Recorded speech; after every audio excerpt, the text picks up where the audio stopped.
Hello everyone, and welcome to this video, which is in our Great Engine Attack series. I'm Grandmaster Matthew Sadler, and we're taking a look at a wonderful attacking display by Igel-Winter in the TCEC Season 22 Swiss 3. I hadn't actually spotted this game, but a TCEC chatter mailed me and pointed out the game, and also asked a number of questions, which basically were all around the same subject. Would you have seen the brilliant move that Igel played, and could you have calculated it, or was this basically way out of human reach? And well, it seemed like an interesting question, so I thought I'd just examine this game just from that point of view. What would a human grandmaster actually see and think, and what would he actually play? Now, this is the critical position just before Igel's starting signal for the attack, but it's not stupid to have a look at the rest of the opening, because, well, that does actually determine very much what happened in the rest of the game. So it was the French defence, and then after knight c3, d takes c4, the burn variation, and after knight takes c4, black's got a lot of different possibilities. This is probably one of the weakest ones. The problem for black is that after knight f6, queen f6, knight f3, black has to be very, very careful with the queen. The bishop is coming to d3, and then bishop g5 will actually trap the black queen. The queen can't go to g6 or f5, that will be covered by a bishop on d3, and the queen can't obviously retreat to e7 or d8 because the bishop's attacking it. So already in this position you see that bishop g5 is a theme. Now h6 played to stop bishop g5, bishop d3, bishop d6, queen e2, and now knight c6. Slightly strange move maybe. I mean, putting a knight in front of the c-pawn stops black from playing c7 to c5. Probably in this position black's looking to play e6 to e5, supporting it with knight, bishop and queen. So white plays c3, castles, and now, not a new move, but I think it's only been played once before, but pretty typical engine move. h4 in this position, and this is a plan that I've played quite a bit myself in very similar types of positions. I looked at it mainly in order to play g4 to g5. Simply, now that black has played h6 and castled kingside, this h6 pawn is a target, and g4 to g5, attacking the queen, attacking the pawn on h6, is a lovely way of trying to open up the kingside. Well, Winter played rook d8, and here Igel didn't play the move g4, which would also have been quite interesting, but played something even more violent, which was the move bishop g5. What is the point of bishop g5? Well, the idea is that after hg, which is essentially forced, white gains a tempo against the queen and also opens up the h-file. Well, we've got a black king here that doesn't have a great deal of piece protection. So yeah, there's a lot of generally promising points there. So the question is, would I have played a move like bishop g5? I can tell you in a blitz game it would have been out there in a millisecond. Just even as the first flash of the position appeared, I would have been playing bishop g5. I mean, why is that? It's just that the compensation is incredibly typical and familiar.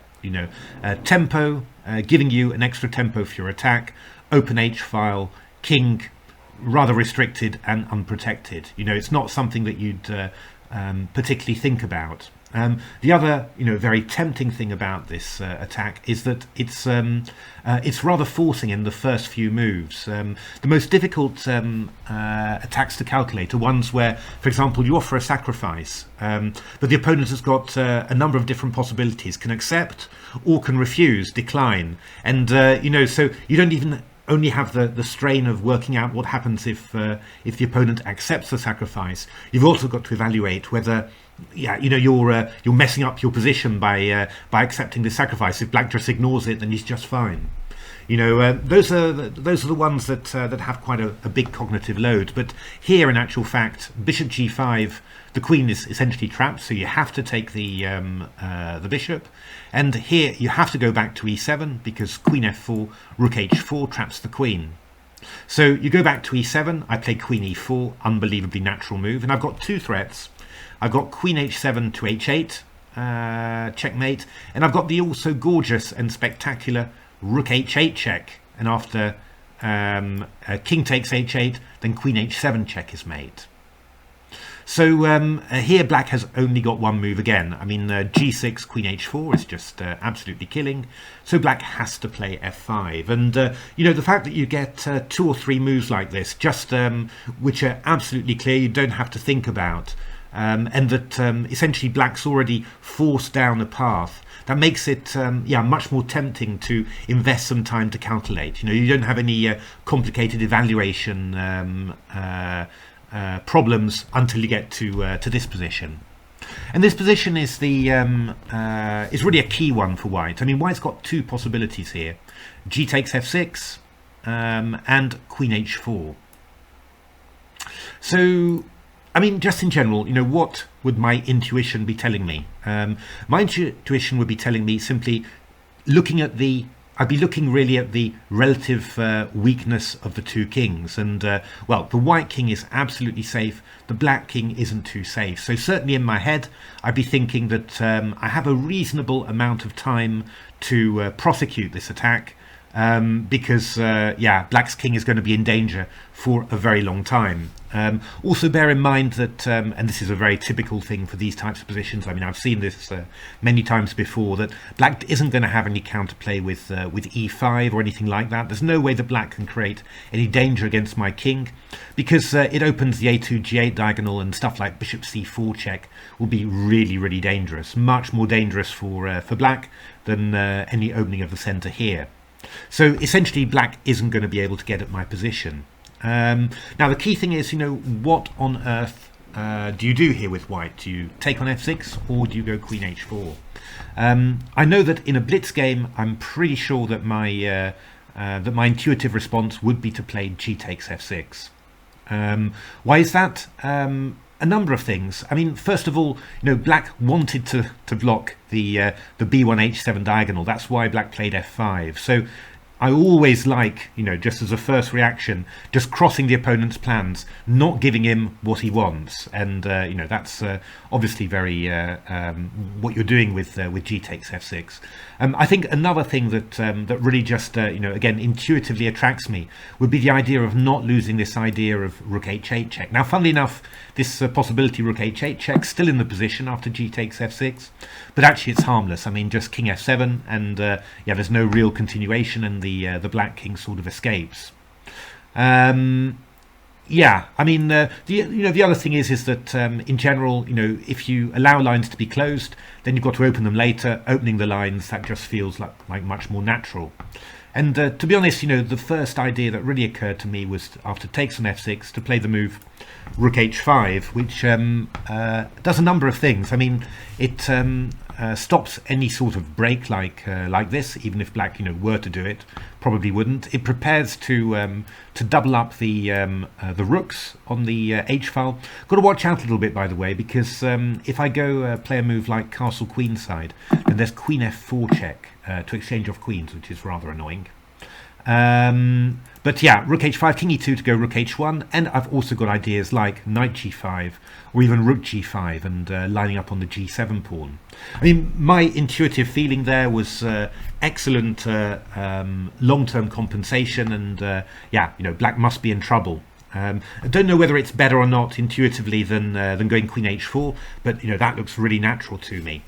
Now g takes f6 is not what Igel played, and funnily enough, when you put this on, give it to Stockfish or Leela, well, they think the position is just about equal, and that white has no advantage left whatsoever, which is quite funny. Actually, Stockfish in the white games against Leela was just going for the old draw by repetition there, you know, quickly trying to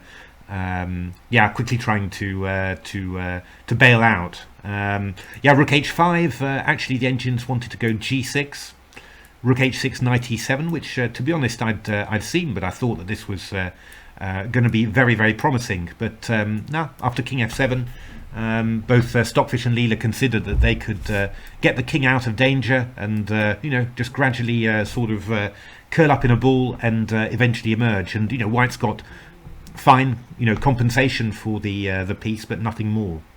So yeah, I mean, I think you know, you can say that The general intuition about the position is generally good, but well, you can see how easy it is to make mistakes, because in actual fact, it's only when you start calculating Queen H4 that a number of things occur to you. I mean, first of all, you realise how difficult it is for the black king to escape. I mean,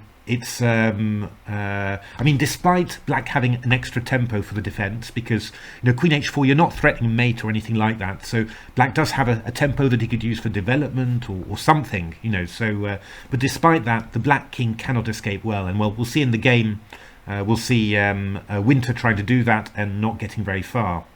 And then there's a second thing that you have to discover, and once you've discovered that, then you suddenly realise just that the position actually has an awful lot of danger. For example, I mean, if I just play a move like Bishop D7, just developing, you know, how on earth do I increase the pressure? The idea is this move G4, and when I spotted it, suddenly, you know, I really thought, ooh, but this position is not just, you know, compensation. This is really, really dangerous. But I didn't spot it intuitively or anything. That required some calculation. Now, what's the idea? Well, if we just skip a move, what's White's idea here? The idea is this one: Queen H8 check, King F7, and now this move G6 check.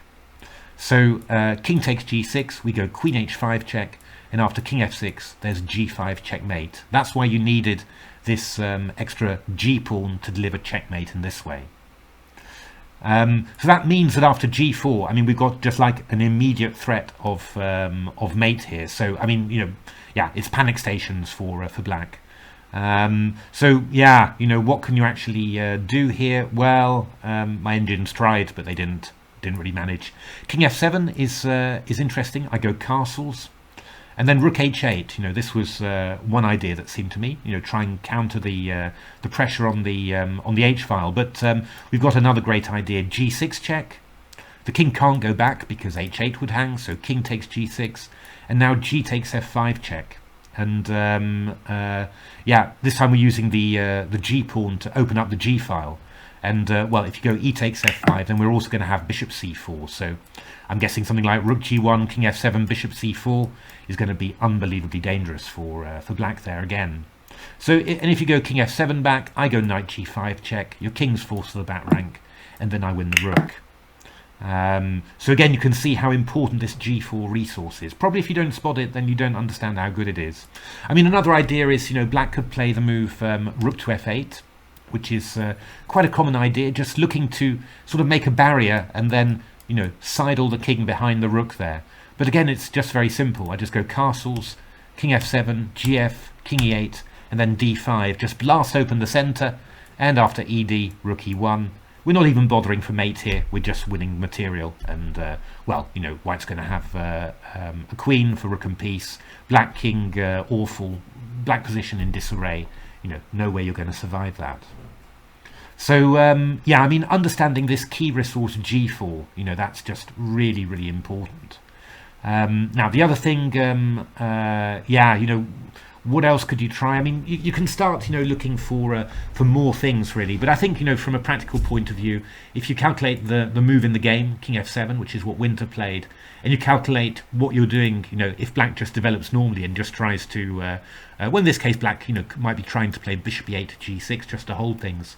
If you calculate that, then you can leave the difficult calculation trying to find a defense to black. You know, you wouldn't need to, in a practical game, you wouldn't need to go much further. Another idea that I looked at was Rook F8, you know, trying to sneak the king out like this. But this is met by a very unpleasant move, Queen H5. I'm just threatening G6 and Queen H8. Unfortunately, the rook on F8 now is stopping the king from moving there. And if you play a move like G6, hoping for Queen takes Queen G7, I just go Queen H8 and Rook H7 check, and then pick up the Queen. Yeah, another idea was Queen E8. You know, just that was also possible. You know, just to try and sneak the king out this way. Amazing how creative you get, you know, when you really force yourself to find stuff. Yeah, I thought that G4 here was really strong for White. Stockfish went a much more dramatic way. So it sacrificed. This was something I'd seen in actual fact, but I wasn't really sure about this position. So we sacrificed the G pawn. We brought our rook into h7 with tempo, but the king's sort of, vaguely surviving on f6, and I wasn't really sure how to put it away. But what Stockfish came up with was really nice. So knight g5, bishop e7 takes there, castle queenside, queen e8, queen h4, queen g6, f4, and this whole setup just completely paralyzes black's position. And actually, you're just threatening rook e1, and then something like a knight e6 discovered check, and black's toast. But this was a complicated one to see. Just setting up a structure, just holding black, just completely still, and then afterwards just moving in for the kill. Yeah, it's not impossible to calculate, but that would require just a little bit more effort. I think the much more natural human move in this position is to go g4. Just starting to chip away at this f5 pawn. Using that blockader of the b1 h7 diagonal as a target in order to blast open black's position. That's much more human, and it's incredibly strong as well. Stockfish and Leela were winning all the white games, played with this move too. So Winter played king f7, queen h5 check, g6. Yeah, I mean, if you go back to f8, well, hasn't achieved very much, of course, and well, g4 is also very, very strong here. Also again threatening this idea of queen h8 check, king f7, g6. Leela also pointed out queen h8 check, g6, king f6, and now g4, which is also very, very strong indeed. So so after queen h5, g6 was played by Winter. Then we get queen h7 check, king e8, queen g6 check, queen f7, rook h8. This is an important move because it just basically means that white's positions get into optimal, white's pieces get into optimal positions here. You can't go to e7 because rook h7 wins. So black has to go bishop f8, and I go queen h6. Black unpins, I go queen h4, which wins another tempo. g6 check is coming in. So bishop g7, rook h7, king f8, and now just castles. And we're coming back to what I said earlier, really, that white's king is so much safer than black's king that you do have a lot of time for an unhurried build-up. And I mean, this is basically what you're going to see from white. No kamikaze stuff, no immediately trying to mate, but we're simply going to move all of our pieces into close to the black position. And what can black do? Black doesn't have any way to strike back at the white position, so it's just all desperately trying to hold on. But after knight f6, rook f6, queen e7, takes, queen e5 check. I mean, Eagle chose sort of a positional way of doing things, just winning a lot of pawns and just getting ready to advance a g pawn like this. But it was way good enough, and Winter resigned. Lost very, very quickly afterwards. It's but I mean, this was just there were many ways of winning it. Also, something like bishop b5 takes c6, and then knight e5 was also going to be very, very strong indeed. So lots and lots of different possibilities there. I mean, just in summary, how much of this could you have seen? I don't think that it's amazingly calculated to do it. There are a few points where I say, "Ooh, would have been proud of myself if I'd worked out that tactic." But I think there were after the initial move bishop g5, there are so many promising lines, and when you're thinking that a human has to defend this, so many lines that are difficult for a human to defend against, that I think it's very clear that this was always going to be a good punt for white. I mean, when you're thinking about what do GMs find difficult, what do human grandmasters find difficult, when we're looking at engine games. The key thing is the fuzziness of the positions, really. I mean, there's some calculation that's just intense and difficult, and obviously engines do that much better. For things like this, for these sort of initiative, long-term sacrifices, it's more about the fuzziness of it. How many branches are there? How many unclear possibilities does the opponent have? This one, by contrast, is pretty direct, and it's really only here that you need to exercise your judgment and understanding. And yeah, I mean, I do think that if this is a classical game and I'm going to spend 10-15 minutes on the white move, I'd very much expect to find Queen H4 and quite a few of the variations and the ideas that are there, of which only one is crucial really, and that's G4. If you see G4, to be honest, then you're probably going to win against any human opponent, because after all, let's face it, we're not playing all this against Stockfish. It's and yeah, you know, I mean, it's true for me, but it's, you know, obviously even more true for the elite players who you know, are, you know, much stronger than me at calculating as well. So there we are. You know, I hope that gave some sort of insight into that. Very nice attacking game from Eagle there, and yeah, some nice little points as always. You know, when you look at it with the engines, they find all sorts of interesting stuff. And what I particularly like about, you know, this sacrifice is that it's a long-term sacrifice. You know, you just you haven't got immediate mate. You're just building up pressure. You know, obviously as you build up pressure, you get more and more mating ideas popping up, but essentially it's just the long-term problem, a weak black king compared to a very strong white king, that just causes black's position to topple over in the end. Lovely play from Eagle. If you like this video, why not give it a like or subscribe to the channel. Not doing quite as many videos as I used to, but still pretty regularly, you know, and not that many people covering these amazing games in the TCEC. Maybe take a look at my new book, The Silicon Road to Chess Improvement, which is full of analysis like this. Or, you know, otherwise, you know, thanks very much for watching this video, and really hope to see you at the next one. Thanks for watching.